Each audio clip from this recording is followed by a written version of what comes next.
being witness, moving away from whatever you are seeing, being a witness. That is what is the deepest meaning. Of course, there are so many commentaries, so many explanations, but the real explanation, which is very practical, is being a witness, remaining as a witness. When you start being as a witness, when you remain as a witness, all these engrams, all these samskaras are just burnt away.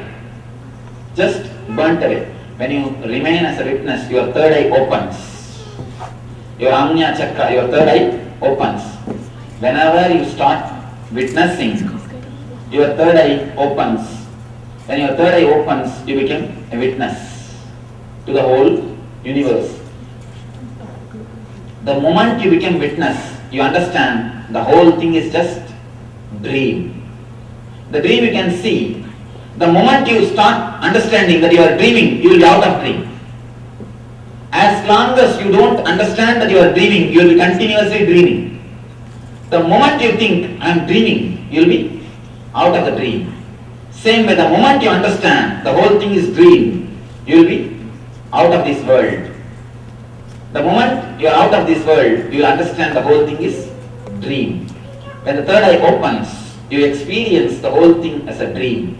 All these engrams are burnt away. That is what we mean when Purana says Shiva burnt the Manmata through his third eye. He burnt all his engrams. He burnt all his samskaras. The samskaras are only real temptations. It is your samskaras, it is your suppressions which comes up. When you travel this area, when your files move to the unconscious zone, these unconscious engrams, they come up and you see things which is not there. You see hallucinations. A man who has infused consciousness into the unconscious zone, the man who has infused silence, the man who has infused awareness into this zone, he burns away all the samskaras. He burns away all the engrams. He becomes Shiva. He reaches the level of intuition. He reaches the level of super consciousness. As long as the TP is less than TQ, you are in instinct level, means animal. When the TP is equal to TQ, you are in intelligence level, means man. When the TP is less than TQ, you are in the intuition level, God, the divine. The engrams are the main cause why we are in instinct level. If you can infuse awareness, if you can be a witnessing consciousness, these engrams can be just burnt. Jai Krishnamurti says beautifully. Only once, if you can just witness any emotion without moving your body, cooperating or going behind the emotion, whenever any emotion raises, neither support nor suppress. Don't allow your body to follow it. Usually, when any emotion arises in our being, we allow the body to follow. Don't allow the body to follow. And don't suppress it. By following or suppressing, you will create more engrams. By following, you will strengthen the engram. By suppressing, you will create perversions and different kind of engrams of suppression or negative feeling of suffocation. Neither by following nor by suppressing, if you can just witness, these engrams will lose power over you. They will just drop dead. They will be burnt away. Krishnamurti says beautifully, only once, if you can manage once, not to allow your body behind any samskara, behind any emotion, behind any engram, you will see very clearly the engram loses its power over you. The engram will simply lose its power over you. The more you follow the engrams, more it gets strengthened. The more you obey them, more it gets strengthened. The more they get strengthened, naturally more you will start following. it becomes a vicious circle. You follow, it becomes strong. When it becomes strong, again you follow. It becomes like a vicious circle. So, instead of letting engrams to lead you, let the spirit, the master's energy, the divine lead you. People ask me, why should we follow spirituality? Why should you follow the master's teachings? Why should we follow some guru? Why should we follow the divine guidance? I tell them, if you don't follow master's words, you will be following your engrams. That's all. Be very clear. All so-called atheists and all so-called logical people, they don't have logic when it comes to their engrams. All their logic is alive, all their atheism is alive only in front of the masters. When it comes to their engrams, they are simply slaves. They are simply slaves. Only two things. Either you follow master or you follow the samskaras. As on now, many case histories and almost all the record says the persons who followed master never failed. But the people who followed the engrams, I don't think they reached anywhere. I don't know where they reached. Where they reach. Infusing silence into your unconscious zone, bringing thoughtless awareness to your unconscious zone, being a witness is what is the gist of the whole message or whole lecture. The more you become conscious, the more you become witness of your thoughts, more you are liberated from engrams. I tell you, liberation from engrams is the ultimate liberation. Liberation from samskaras is the ultimate liberation. The man who is liberated from samskaras, he is enlightened soul even when he lives in the body. He is called videhi even when he lives in the deha. Even when he is living in the body, he is called jivan mukta. The man who is filled with samskaras, even if he is in the top position or even if he has got all possible comforts and luxuries of the world, he will be in prison of his own mind. The samskara. Small example. If you just sit and you are thinking, if you are just lost in your thinking, you can see in your life, suddenly you will remember some space, some place, some person, some incident which you don't want to remember, which creates depression or low mood in you. If it comes up in your mind, immediately you shake your head and you bring your mind back. You turn your mind towards something else. You don't want to think about it. These memories which you don't want, but again and again which pops up in your mind is what I call energy clot. More number of energy clot means less space you have in your being. The person who has got more number of energy clot, any direction he goes, he will be coming back again. He will be eating something. The person who don't have any energy clot means no engrams, his space, his sky will be just like Mahakasha. They say, Patanjali says beautifully, when you meditate on the inner sky, you expand and become one with the Mahakasha, the cosmic energy. Your inner sky will expand only when you don't have the engrams, only when you don't have the samskaras, only when you don't have energy clot. The more number of energy clot, more you will be again and again disturbed or moved from your freedom. You can't be lost within yourself, because again and again these engrams will come up and disturb you, depress you and put you into the low mood or the unconsciousness. Now, can I take few minutes to put any question so that we can internalize this whole understanding into our being. We'll analyze and internalize the whole understanding.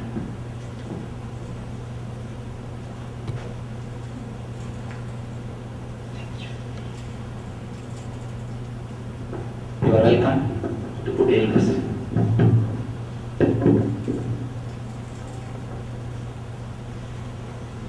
the reason why the human beings are not having a longer deep sleep anymore? Why only is the enlightenment? Of course, two reasons. One is, from the young age, you are taught you can live only based on samskaras. From the young age, you start one thing, samskaras are imposed on you and you start collecting from the young age. That is the main reason. Main reason, from the beginning you are taught. This is the way you have to work, this is the way you have to think. The second thing, apart from imposed samskaras, we start enjoying something or hating something intensely. When you are attracted to something intensely, you start creating a file about it. Anything related to it, you start deciding it's good for me. Anything against it, you start deciding it is bad for me. There is two kind of logic in Vaiseshika and Nyaya. They explain a beautiful thing. One logic is, let you understand with a simple example. All men have one head. Socrates is a man. Naturally, you know the third statement. Socrates has got one head. This is one kind of logic. There is another one kind of logic. First statement, there are two doors. Second statement, one door is open. You can't come to the third statement, the other door is closed. Usually you come. Usually you come to the third statement, you conclude the third statement without even thinking. You can't come to the third statement, you can't straight away start thinking the other door is closed. Just because one statement is made that one door is open, you can't think the other door also can maybe open, who knows. The second logic is what? Is logic of intelligence. The first logic is logic of Nyaya, second is logic of Vaiseshika. The second logic is supposed to be the intelligence. The second logic is supposed to be active when you start collecting all the samskaras. But the second logic is never active. We don't give so much of awareness, we are not so aware before we build our samskaras. The moment you hear the two statement, you simply decide the third statement. You simply decide the third statement without even being aware. The moment you hear the first statement, there are two doors. When you hear the second statement, one door is open. You don't have enough patience to listen to the third statement. You decide next door is closed. Being restless or not enough of awareness, not having enough of witnessing consciousness, it's an important reason why we accumulate more and more engrams and reduce the TQ time. It's like a vicious circle. Less you are aware, more engrams, and then you will be aware little less. It will be like just a vicious circle. You will be more and more getting drowned into that unconsciousness. Next. Are there any good engrams? Are there any good engrams and bad engrams? That's a nice question. Good engrams are also not worthy of saving. Technically, there is no such thing as good engrams or bad engrams. Socially, there is something good and bad. See, technically, according to Yoga Shastra, they say don't even keep good engrams. Engrams as such are not worthy of maintaining. Drop them. You can live blissfully, happily without them.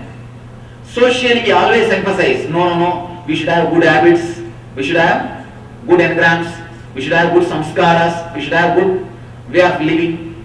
For society, good engrams are useful, but for yourself, no engrams will be useful. Better drop all the samskaras. You can start living spontaneously. intuitively. The thing is, if you are intuitive, you will not be obedient to anybody. You will be a liberated soul. Liberated souls are very dangerous. Means they will be free. They can't be exploited. The whole social structure is exploiting the other. The whole social structure is exploiting the other. Be very clear. You may have 1,000 law, but real law is might is right. Might is right is the real law. The whole social structure is designed only to exploit. So naturally social structure cannot tolerate a person with no engrams. A person with no engrams will be so spontaneous, so alive, so ecstatic. He will not sit under your feet.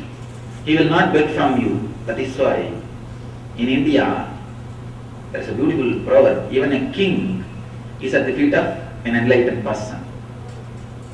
King is a king as long as he has got citizens, ministers, army, everything.